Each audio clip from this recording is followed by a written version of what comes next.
They say the wind out in Drybell Canyon still carries whispers of that day, the kind that chill a man's spine, even beneath the high noon sun. You can't hear it from town, no. But if you stand quiet near Devil's Ridge and let the dust settle on your boots, you might catch the tale riding in the air like smoke from a dying fire. Old Amos Tally lived out there alone, just a wooden fence between him and the wilderness. 86 years and counting, and he still rose before the sun, still tended his fields with hands that knew the soil better than any preacher knew his scriptures. His bones cracked when he bent to dig, but his eyes, those pale, blue flints, missed nothing. Folks said he'd once been something mighty, but no one remembered what. Maybe a sheriff, maybe a killer, or maybe just a man who'd lived too long to matter. His farm leaned into the edge of the world, a splintering house clinging to dry earth and ghost memories. The porch groaned under his rocking chair as he sat there that morning, sipping bitter coffee and watching a pair of crows bicker in the dust. The air shimmered with heat, the kind that warped time and memory. Somewhere in the distance, a hawk circled slow, lazy. The silence stretched long, heavy, like it was holding its breath. Then came the sound. Horses, 8 of them, maybe 10, riding fast across the flat. Dust plumed behind them, like a storm gathering on the ground. Amos didn't move. He set his mug down on the rail beside him, slow and careful, and reached for the old walking stick leaning against the doorframe. Not a gun, just wood. He'd left shooting to younger men, or so the town thought. The riders came into view like phantoms out of the heat. Black hats, long dusters, a red bandana here, a gleam of steel there, and at their front rode Colt Rooker, young, handsome in that cruel, careless way. He smiled like a knife and spoke like he owned the world. "Well now," Colt called as he dismounted, boots crunching dry earth. "Ain't this a pretty little postcard?" Amos didn't answer. He stood at the top of the steps, hunched but upright, face blank as weathered stone. The wind tugged at his gray beard. His eyes narrowed on Colt with the slow intensity of a man measuring weight before the drop. Colt swaggered closer, spurs jangling. Behind him, his boys spread out, like coyotes circling something sick. Shotguns, pistols, the kind of men who'd shoot a mule for limping. "You Amos Tally?" Colt asked, grinning. "You rode 10 miles to ask a name you already know." Amos replied, voice dry as sagebrush. Colt laughed, nodding. "Fair enough. Then you also know why we're here. I don't entertain rats without an invitation." "You're hiding something," Colt said, stepping onto the first stair. His eyes gleamed. "Map. Money. Word is, you got stash left from the old days. Maybe even a key to the McKinley gold line. Something worth killing for." "Only thing I got's a weak hip and a sour stomach," Amos said.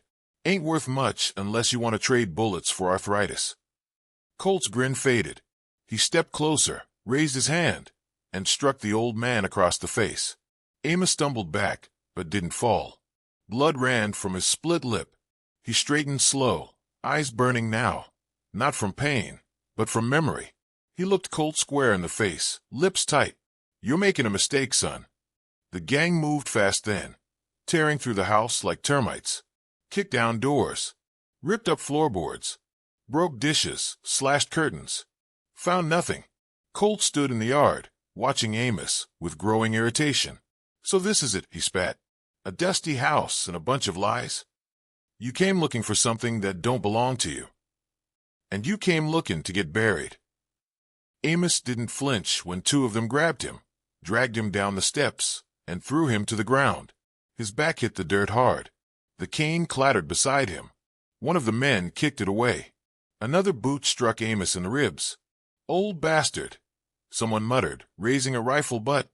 "Hold up," Colt said, kneeling beside him. "I think I figured you out." Amos coughed, breath shallow. His fingers dug into the soil like they were searching for something deeper. "You're waiting," Colt said. "That it? For someone to come right in and save you? You think the law's gonna crawl out of Black Hollow for a ghost like you?" Amos lifted his head slightly. The sunlight hit his face, bloodied, wrinkled, defiant. "No law's coming," he said. "Not from town." Colt stood. "Then who?" Amos smiled. "Just a flicker. You'll wish you hadn't done that, he murmured, voice barely more than gravel. In about 31 minutes. The gang exchanged looks. Colt's eyes narrowed. What? Amos let his head fall back against the dirt. Dust swirled above him as the wind picked up again. The hawk was still circling lower now. 31 minutes, he said again, softer. Laughter broke among the men. One of them hawked and spat beside Amos's face. Another cracked his knuckles and muttered, "Crazy old coot." But Cole didn't laugh. He looked out toward the canyon edge, where the trail dipped low and disappeared into shimmering heat. The horizon sat empty for now. And Amos. He closed his eyes like a man waiting for the storm he knew by name. The sun beat down like a hammer, hard and unrelenting, casting long shadows from the horses tethered outside Amos Talley's broken fence.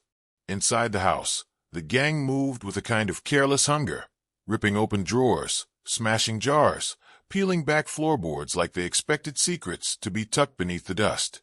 But Amos had never trusted wood with the weight of truth. Outside, he lay where they'd left him, blood drying in the creases of his neck, fingers curled slightly into the earth. His cane still rested a few paces off, glinting dully in the sunlight. He hadn't spoken since those final words, 31 minutes, and though the younger outlaws mocked it, pacing and snorting, Colt Rooker remained quiet. There was a tension crawling under his skin now, something he couldn't name. You think he's counting down to God or ghosts? One of the men chuckled, pacing the porch with his rifle slung lazy. Nah, muttered another, kicking dirt toward the old man. Ain't no ghosts coming. Not for him. But ghosts had already come. Not from the canyon. Not yet. From somewhere deeper. Years peeled back in Amos's mind like pages burned at the edge. He could still see the star pinned to his chest, shining proud in the firelight of the Drybell jailhouse. Sheriff Amos Talley, young, unbent, and dangerous to the kind of man who thought money made the law. He had been respected, feared even. Back then, Black Hollow stood for something. Or so he believed. And Eli, dear God, Eli. The boy had been 10 when his mother died. 10 and already wild. Hair like dark fire. Eyes full of questions Amos never had the words to answer. But he raised him straight, or tried to. Made him ride fence, break horses, learn the feel of a trigger, but not the lust of it. Eli had worn the deputy's badge for a while, proud as a pup, until the town betrayed them both. It started with a McKinley mining deal, money buried in ledgers, land stolen by trick and ink. Eli had found the records, brought them to Amos, voice trembling with rage. They were stealing homes, using the badge to mask it, and Amos had told him to be quiet, not because he didn't believe, but because he knew what truth cost in a town run by cowards with clean hands and bloodied pens. Eli hadn't listened. He rode out that night with the ledgers, and returned 3 days later, wounded and hunted. They said he'd killed 2 marshals, men Amos knew were corrupt but had no proof to challenge. They came for Eli with warrants and torches. Amos made a choice. He met them on the courthouse steps, voice hollow in the cold. Said his son had disgraced the badge. Said he'd disown him. Said he'd never speak his name again. It was a lie. But Eli heard it. He stood at the edge of the crowd, battered, furious, heart cracked open like a dropped jar. He met Amos's eyes once, then turned and rode west, into the crimson dusk. Amos hadn't seen him since. Not truly. Not awake. Whispers had come and gone over the years, tales of a man named Eli Talley, riding with a band of outcasts who took from thieves and broke chains with gunfire. Some called them outlaws. Others called them something else. Ghost riders. Judgment made flesh. But Amos never asked. Never rode to find him. Never let the town see his grief. Because if the world believed Eli was lost, he might just stay alive. Back in the present, Colt Rooker leaned on the porch post, eyes tracking the horizon. The heat shimmered and danced. The wind had shifted, soft at first, then steady, pressing east to west. 31 minutes, Colt said aloud, almost to himself. What kind of man counts his own end like that? Another of the gang snorted.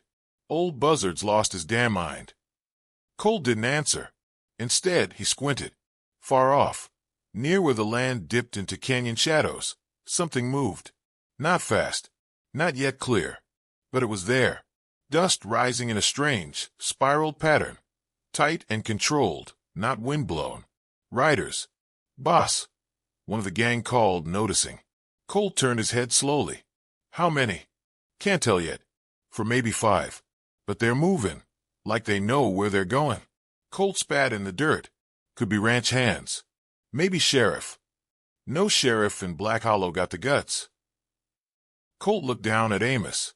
The old man's eyes were open again, glinting with something not quite triumph, but not fear either. Colt crouched beside him. Who's coming, old man? Some preacher with a Bible? You think scripture's gonna stop bullets? Amos coughed once, dry. His voice came like gravel sliding down a slope. Not scripture. Colt's jaw tightened. Then who? The reply came slow, but steady. Justice. Behind them, a crow landed on the fence post, cawed once, then fell silent. Another outlaw stepped out from the house, looking pale. Boss, there's nothing in there. Not a coin. Not a map. Just old clothes, a rocking chair, and a Bible so worn it's more dust than paper. Colt stood jaw set. Then why the hell did he smile like he still got aces? Someone called out from the edge of the yard. We got more riders. 8 now, maybe 9. Hard to tell. They're coming up fast. And they ain't flying no colors. The crow cawed again, louder this time. Colt's hand drifted to the pistol on his hip. His grin had vanished. What in God's name? And Amos, bloodied and beaten, allowed himself a quiet breath. He could feel it. The dust rising. The world tilting. Something old waking in the canyon's lungs. A reckoning. A return. Some debts don't stay buried, no matter how deep you dig. And some sons don't forget the sound of their father's silence. The dust rose thicker now, not soft like wind-blown sand but deliberate, like hooves carving vengeance into the earth. It moved in a line, direct and disciplined, the way cavalry might ride when they meant to break through something solid. Colt Rooker stepped down off the porch, chewing at the inside of his cheek as he stared into the growing haze. Something about it made the back of his neck prickle. They're not slowing. One of his men muttered, adjusting his grip on the rifle. Colt didn't speak. At the edge of the ridge, the first silhouette appeared. A tall rider, lean in the saddle, coat whipping behind like a shadow unspooled. A wide-brimmed hat cast his face in partial shade, but the eyes, gray and cold as a steel trap, shone even from that distance. Beside him, 5 more followed, then 2 more behind that. 9 riders total, moving in a wedge, silent save for the sound of leather, hooves, and death coming up the trail. They ain't deputies, another outlaw said nervously. No, Colt murmured, his voice tightening. They're worse. Eli Talley brought his horse to a slow walk as he crossed the threshold of his father's land. The others fanned out behind him, each rider marked by hardship, by scar and steel, and something deeper, grit worn into the soul. They didn't smile. They didn't speak. They rode like they'd done this before. To his right rode Malachi, a freedman with a long rifle and a reputation for burying slavers with their own chains. On his left, Claire Bonner, whose family had been burned out by rail barons, her twin revolvers hanging low and ready. Behind them, an Apache tracker, a one-armed Union scout, a grieving widow with a shotgun, and 2 men who didn't talk but moved like wolves with coats stitched from old uniforms. The Hollow Riders. They weren't lawmen. They weren't outlaws, not anymore. They were something else, born from betrayal, shaped by injustice, and led by a man who'd once been cast out by his own blood. Eli didn't spare a glance at the wreckage of the farmhouse or the broken form of Amos in the dirt. Not yet. His eyes stayed on Colt Rooker. Colt stepped forward, cocky even as the knot in his stomach tightened. You got business here, stranger? Eli stopped his horse, one hand resting lightly on the saddle horn. You got 10 seconds, he said.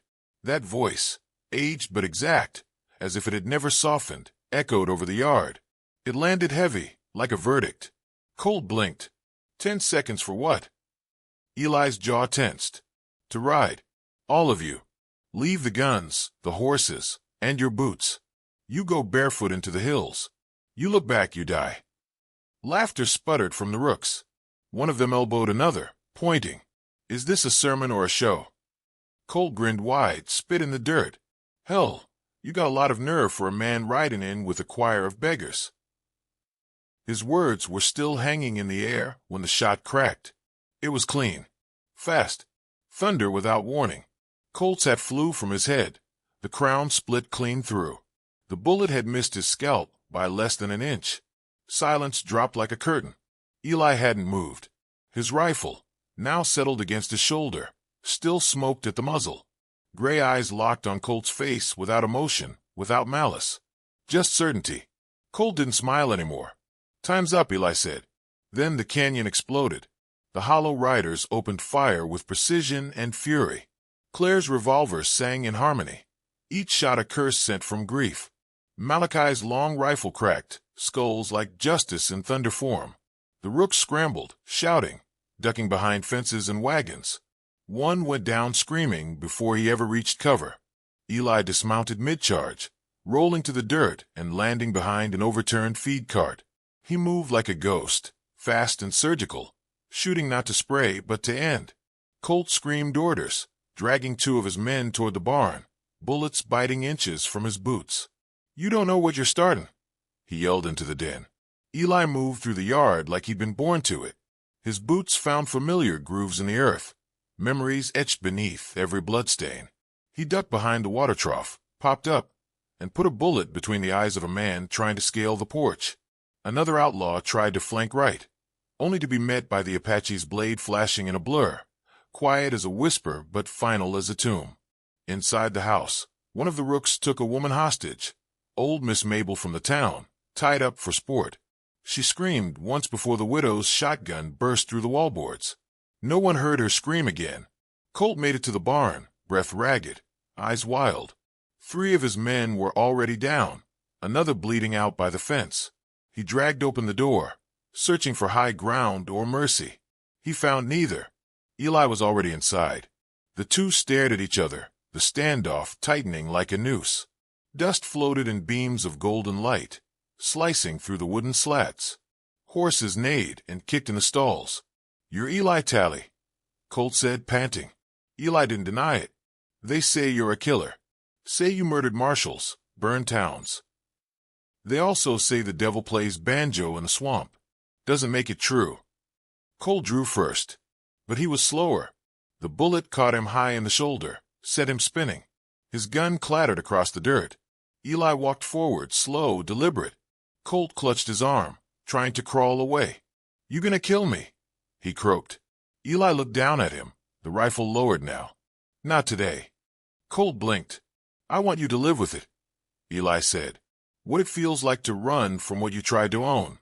Ride into the next town and tell them what happens when you touch this land. Tell them about the Hollow Riders. Tell them Drybell ain't dead." Outside, the gunfire had stopped. The last of the rooks had fled or fallen. Eli stepped out into the light. The yard was a ruin, bullet-pocked walls, broken wagons, fallen men. But his father still lay there in the dust, eyes open, waiting. Eli approached slowly. He didn't speak. And Amos, battered and breathless, looked up at the son he hadn't seen in decades. The son who came back in 31 minutes. Just like he said. The first shot had shattered the silence, like a church bell cracked in the dead of night, and now the ranch was a furnace of gunfire and screams. Smoke curled from barrels, mingling with the grit kicked up by panicked boots and galloping hooves. Bullets sang through the dry air, cracking wood, splintering fences, and chasing death across the sun-bleached yard. Amos Tally, bloodied and gasping, dragged himself toward the porch, one elbow at a time. His ribs ached. Every breath was a war. But he wouldn't die lying in the open like a broken thing. Not when his boy had returned, riding not alone, but with justice stitched into every saddle beside him. The gunfire whirled around him as he reached the porch. Hands trembling, he gripped the edge and pulled himself up, crawling inside his own shattered doorway like a wounded coyote. The familiar scent of cracked leather, pipe smoke, and dry wood filled his nostrils. Home, even in ruin. He collapsed behind the table, watching from the shadows, eyes narrowed. Outside, the Hollow Riders moved like ghosts with purpose. They didn't spray bullets, they aimed. They didn't panic, they pushed. Every footstep, every shot, every breath was measured. This wasn't a gang. This was vengeance honed into a brotherhood. From the east rise, a sudden crack split the air. Claire Bonner, high in the hayloft of the barn, had eyes on the treeline. She adjusted her sight calmly, lips moving in silent prayer. Her target, a rook sniper hiding in the rocks, steady as a viper. He'd already downed one of the rider's horses, and his next shot would find flesh. Claire inhaled, counted the sway of the breeze, then fired once. The man's head snapped back with a mist of red, and the rifle tumbled from the cliff. She whispered, "That was for my sister," then rolled to reload without missing a beat. Across the yard, near the shed, Malachi stalked forward, ducking behind a stone trough. The man across from him, Jeb Mathers, stood tall with a shotgun and a sneer. Time hadn't softened Jeb's cruelty. His plantation had burned in '65, but the hate had survived. "Well," Jeb called with a laugh, "look what the hell's come riding." "Malachi, boy, you really think this changes what you are?" Malachi didn't answer. He stepped into the open. The two men faced each other in silence. "You should have stayed in chains," Jeb growled. Malachi's bullet punched through the air before the last word left Jeb's lips. The shotgun dropped. Jeb stumbled, fell, grasping his chest like surprise might undo the hole there. Malachi walked forward and stood over him. "Chains rust. Memories don't," he said, then turned away. Near the barn, the last of the rooks tried to regroup. 3 men hunkered behind the water tower, another inside the chicken coop, firing blindly through broken slats. One rider tossed a lantern onto the dry hay, setting flame to the shed. Smoke poured upward, blinding the men within. Coughing and choking, one stumbled out only to be met by a boot and the butt of a rifle. The hollow riders didn't chase. They let fear do the running. Inside the barn, Eli Talley walked slow through shafts of golden sunlight. The smell of horse sweat, blood, and hay filled the warm air. Colt Rooker stood in the center, battered and gasping, revolver gone, fists clenched. "Come to finish it?" Colt spat, blood on his teeth. "No," Eli said. "Come to make sure you remember." Colt charged with a roar, fist swinging. The two collided like bulls, throwing wild punches. Dust erupted from the floor with every slam of boot on wood. Colt landed the first blow, a hard right that caught Eli's jaw and sent him staggering into a post. But Eli gritted through it, eyes never leaving Colt's. He returned with a blow to the ribs, then another to the cheek, snapping Colt's head to the side. They grappled, crashing into the hay bales. Fists pounded flesh, knees hit ribs, head slammed into timber. The fight was primal, no technique, just fury and memory and old debts. Finally, Eli drove Colt into the side wall, pinned him with one hand, and pulled back his fist. Colt, bleeding and breathless, looked up with wild eyes. "Go on," he coughed. "Do it. Be the killer they say you are." Eli froze. His knuckles whitened. But then he lowered his hand. "I'm not what they say." "Not anymore," he said. "You ride out of here. You ride barefoot. And you tell the next bastard who wants this land what justice looks like when it ain't wearing a badge." He stepped back. Colt fell to his knees, coughing, beaten but alive. Outside, the remaining rooks saw their leader stumble from the barn and drop to the dirt. That was enough. They mounted up, those who could, and rode off without a word, dust trailing behind them like a funeral shroud. The yard was still. Gunfire ceased. The fire in the shed burned itself down to smolder. Eli stepped out into the fading chaos, covered in dirt and blood. His coat was torn, his lips split, but he stood tall. The hollow riders regrouped around him, battered but breathing. Malachi nodded once. Claire checked her rounds, then walked toward the old porch. Eli turned to the house. Inside, Amos watched him like a man seeing a ghost and a savior at once. Eli stepped in through the busted doorway. For a long moment, the two men said nothing. Amos tried to sit up. Eli helped him without a word. 31 minutes, Amos said, voice gravel and pride. "You always were a good clock," Eli replied. Outside, the sun had begun its slow descent, casting long golden rays across the blood-stained earth. The battle was over. The reckoning had come and gone. And when Eli looked back across the wrecked yard, burned fences, scattered bodies, torn earth, he could almost hear the canyon exhale. 31 minutes. That's all it took to change everything. The wind had gone quiet, as if the land itself was catching its breath. Smoke drifted in lazy spirals from the blackened remains of the shed, and the last echoes of gunfire had faded into the hills like a memory already turning to dust. In the heart of the ruin, among broken boards and fallen men, Amos Tally sat hunched on the edge of his porch, breath shallow, eyes steady. Eli approached slowly, dust-caked and blood-specked, each step careful as if he feared the silence might break. His boots crunched the dirt softly, a sound too familiar and too long missed. He stopped just short of the porch, gaze lingering on the man who had once cast him out with words colder than winter steel. Amos looked up with that old, sharp squint. "Took you long enough," he muttered, and coughed. The laugh stuck behind bruised ribs. Eli smiled faintly, just at the edge of his mouth. Had to make sure they believed they'd won. "You always did have a taste for drama. I get it honest." They stared at each other then, two silhouettes weathered by time and choices, tethered by blood and regret.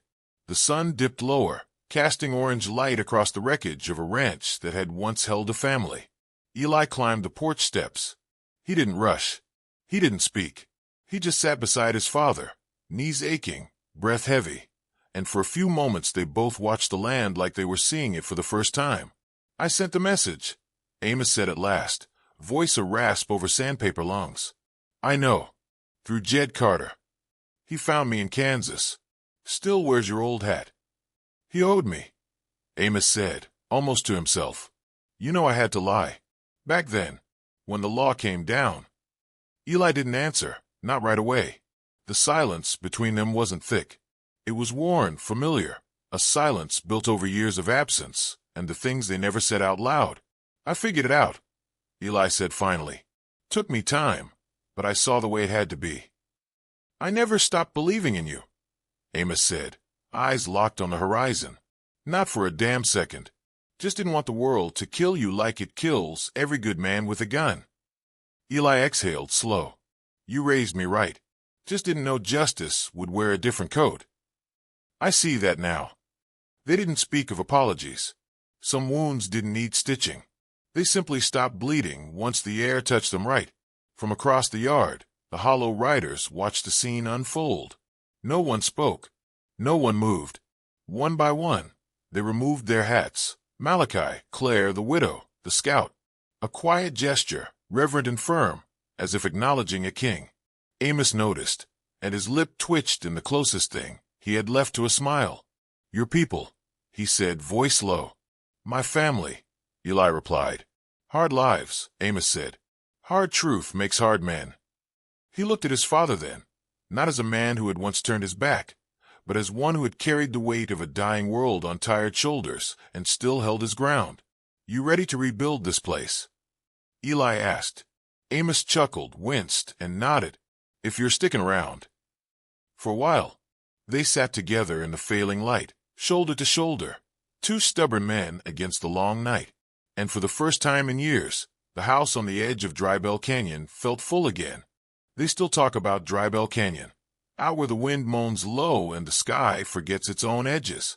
The tale's older now, worn like a leather saddle passed through generations. It's told slow, with respect, around campfires and cracked saloon counters, where truth and legend drink from the same cup. They say there was a time when the rooks rode bold through that valley, mean as vipers and twice as venomous, that they cornered an old man on his last patch of dust, thinking age meant surrender. What they didn't know, what no one did, was what 31 minutes could change, and who might come riding through the dust when those 31 minutes were up. The rooks never came back. That much everyone agrees on. Some say they were driven north in disgrace, licking their wounds in the Badlands.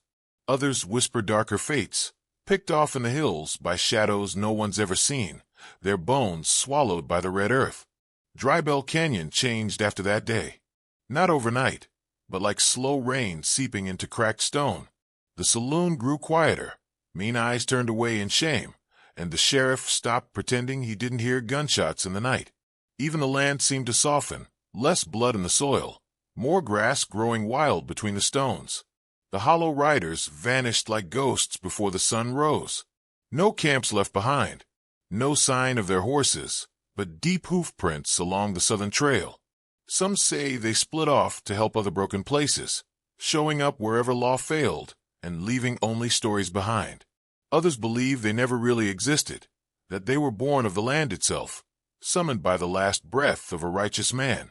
As for Eli Talley, well, his name still hangs in the air like gun smoke. Some call him a bandit saint, others a madman with a moral code etched in fire. But those who were there, or claim they were, speak of him with quiet awe. A man shaped by betrayal, refined by exile, and returned as something larger than himself. Amos lived 3 more years on that ranch. Never left it. Planted beans where the bullets fell, patched his roof with old signs from the post road, and kept one chair always facing the trail. Folks visited sometimes, brought him bread or coffee, or just the need to be near the last man who stood his ground. He'd talk slow, if at all, hands curled like old roots around a tin cup. And when kids asked him about that day, about the legend, he'd just smile and say, "Wasn't much, just 31 minutes of truth." He died beneath a sky as wide as memory, buried at the edge of his land with his boots on and his hat still shading his eyes. No preacher, no pomp, just the hollow riders, returning one last time to lower him into the earth and ride a slow circle in his honor. Then they vanished again. And here's the twist, the way all good stories end.